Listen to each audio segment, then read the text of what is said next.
Elle s'appelait Amelia, et elle croyait en l'amour comme on croit au retour du printemps, même après les hivers les plus longs.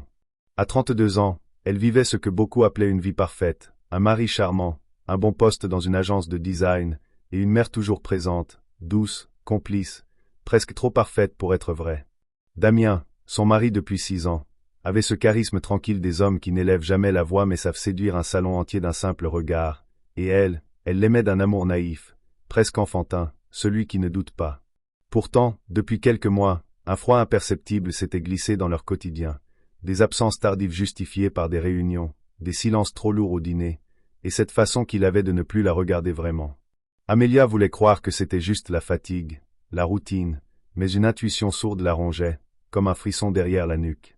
Un soir, alors qu'elle préparait le dîner chez sa mère, car oui, elle passait encore du temps chez elle chaque semaine, cette maison où elle avait grandi, ce cocon de souvenirs et de rires où elle surprit une conversation que sa mère croyait privée. Une voix basse, étouffée par la cloison mince entre la cuisine et le salon. Elle entendit son nom. Elle s'approcha, doucement, le cœur battant. « Non, Damien, je t'ai déjà dit, tu dois être discret. Si elle apprend pour cette femme, tu la perds. » Le monde s'arrêta. La voix de sa mère, calme, complice, familière. Elle s'éloigna, les jambes molles, sans bruit, une assiette vide à la main comme un masque absurde pour son visage figé. Le soir même, elle ne dit rien. Pas un mot. Les jours suivants, elle commença à rassembler les morceaux, discrètement. Un reçu de fleurs dans une veste qu'il ne portait jamais avec elle. Un mail oublié ouvert sur l'ordinateur familial. Et plus troublant encore, des échanges de messages entre sa mère et Damien, codés mais clairs pour celle qui savait lire entre les lignes. Elle comprit que sa propre mère, ou la femme qui l'avait élevée seule, qui l'avait protégée de tout en protégeait l'homme qui la trompait. Elle n'avait pas seulement couvert ses absences, elle avait menti pour lui. Justifié ses retards. Invité Amelia à dîner pour qu'il puisse travailler tranquille. Elle l'avait trahi avec le sourire d'une mère parfaite. Le choc fut tel qu'Amelia en perdit le sommeil, errant dans son propre appartement comme une étrangère. Elle se souvenait des mots de son mariage, de la main de sa mère serrant la sienne à la sortie de l'église, de ce regard humide et fier. Tout cela n'était plus que mensonge. Un soir, elle confronta Damien, sans cri, sans pleurs.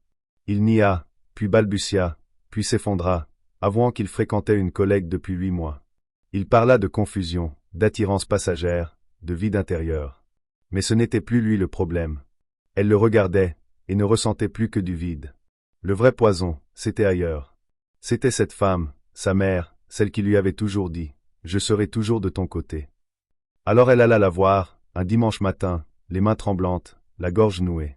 Sa mère, en peignoir, lui ouvrit la porte avec un sourire tendre, ignorant le volcan dans ses yeux. « Pourquoi ?» demanda Amelia simplement, comme une enfant à qui on a volé son doudou.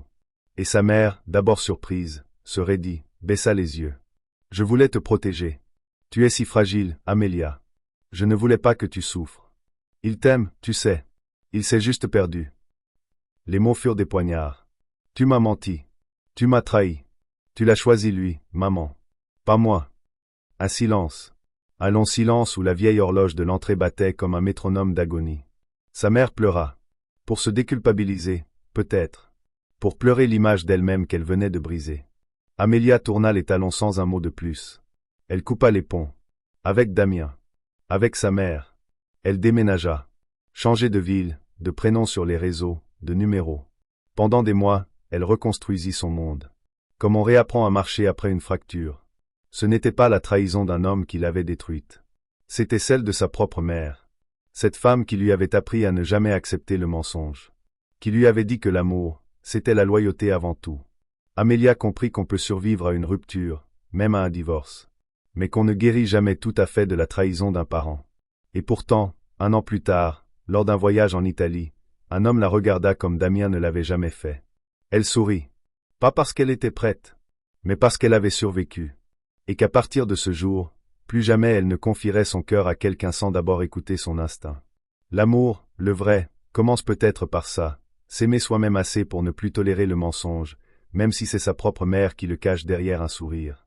Elle croyait que fuir suffirait, que changer d'environnement, de ville, d'air même, suffirait à faire taire les voix qui résonnaient encore dans sa tête, celle de Damien qui jurait qu'il l'aimait malgré tout, celle de sa mère qui lui murmurait qu'elle avait fait ça, pour son bien, comme si la trahison enveloppée d'amour était plus douce à avaler.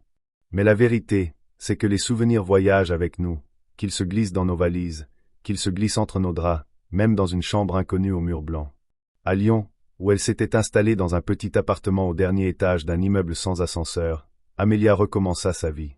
Elle se leva tôt, travailla tard, mangea seule la plupart du temps, et chaque soir, elle se couchait avec une boule dans la gorge, comme un mot jamais prononcé. Ses amis lui envoyaient des messages, sa mère aussi, de plus en plus rares, de plus en plus vides. Je pense à toi, sans suite. Elle ne répondait plus. Elle ne savait plus comment. Le pardon n'était pas un langage qu'elle maîtrisait encore. Et puis un jour, alors qu'elle travaillait dans un café sur un projet pour une start-up locale, un vieil homme s'installa à côté d'elle. Il lui sourit. Rien de menaçant. Juste une présence. Il n'avait pas de téléphone, pas d'ordinateur. Il la regarda, puis dit « Vous avez l'air triste, vous savez. » Comme quelqu'un qui a arrêté de faire confiance. Elle le fixa, surprise. « Excusez-moi. » Il sourit à nouveau. « Je ne suis pas fou. Juste vieux. Et je sais reconnaître ce regard. J'ai une fille comme vous. Elle aussi a été trahie. Et elle aussi croyait que ça ne guérirait jamais. Mais vous verrez. Un jour, on se réveille, et on respire un peu mieux. Pas totalement. Juste un peu. Et c'est ce jour-là qu'on recommence à vivre. » Il se leva, sans autre mot, la laissant là, bouche entr'ouverte, les yeux humides. Ce fut le déclic. Ce jour-là, Amélia décida de recommencer. Pas pour oublier, mais pour ne plus se laisser définir par la douleur. Elle recommença à sortir. Elle s'inscrivit à un cours de photographie. Elle sourit, parfois, quand elle croisait son reflet. Et peu à peu, elle apprit à vivre seule, non pas dans la solitude, mais dans la paix. Elle comprit que la trahison avait laissé une cicatrice, mais qu'elle n'était pas obligée de la gratter tous les jours. 1 an et demi après le choc, elle reçut une lettre. Une vraie lettre, écrite à la main, sur du papier ivoire. C'était sa mère. Pas un long discours. Juste une page. Des mots tremblants, maladroits, sincères peut-être. Je ne sais pas si tu me pardonneras un jour. Je ne sais même pas si j'en ai le droit. Mais je voulais que tu saches que je pense à toi chaque jour. Je t'ai trahi. Je le sais. Et je n'ai aucune excuse. Seulement des regrets. Et l'espoir, peut-être fou, de te revoir un jour. Maman. Amélia relut la lettre plusieurs fois. Elle ne pleura pas. Elle ne sourit pas. Elle resta là, longtemps, la lettre dans les mains, à fixer le vide. Et puis elle la rangea dans un tiroir. Elle n'était pas prête. Pas encore. Mais un jour peut-être. Le vrai tournant vint lors d'une conférence photo à Florence, où elle présenta son travail pour la première fois. Parmi le public, un homme attentif, les cheveux bruns, les yeux doux. Après la conférence, il l'aborda. Ils parlèrent. De l'Italie, de l'art, des blessures invisibles. Il ne la jugea pas. Il ne lui demanda rien. Il l'écouta. Et pour la première fois depuis longtemps, elle sentit que ses mots ne se perdaient pas dans le vide. Il s'appelait Matteo. Ils se revirent. Plusieurs fois. Elle avait appris à se méfier des masques. Elle observait. Écoutait. Et lui, patient, n'essayait jamais de briser les murs. Il attendait qu'elle les ouvre. Quand enfin elle lui parla de Damien, de sa mère, il ne dit rien. Il posa simplement sa main sur la sienne. Et cela suffit. Ils vécurent une histoire lente, douce, consciente. Amélia mit des mois à lui dire « je t'aime ». Mais le jour où elle le fit, elle le pensa vraiment. Elle avait changé. Elle était devenue cette femme que la douleur n'avait pas détruite, mais transformée. Une femme qui savait que même l'amour le plus fort pouvait mentir, que même une mère pouvait se tromper, et que la vérité, parfois, est une claque nécessaire. Elle retourna voir sa mère 2 ans après. Pas pour effacer le passé, mais pour le poser sur la table, comme un livre qu'on accepte enfin de lire jusqu'au bout. Sa mère avait vieilli. Son regard n'était plus aussi vif. Elle l'accueillit avec un silence lourd, mais quand Amélia lui dit « Je suis venue, parce que je veux comprendre ». Pas excuser. Comprendre. Les larmes coulèrent sur ses joues ridées. Elles parlèrent longtemps. De l'amour, des choix, de la peur de voir sa fille seule, de ce sentiment absurde qu'elle avait eu en pensant protéger sa vie de couple comme on protège une porcelaine fissurée. Amélia n'oublia pas. Mais elle pardonna. Pas pour sa mère. Pour elle-même. Parce qu'elle avait compris que garder la haine, c'était boire du poison chaque matin. Elle reprit son train le soir même, le cœur plus léger. Dans sa valise, une photo retrouvée dans un tiroir, elle enfant, dans les bras de sa mère, riant toutes deux au soleil.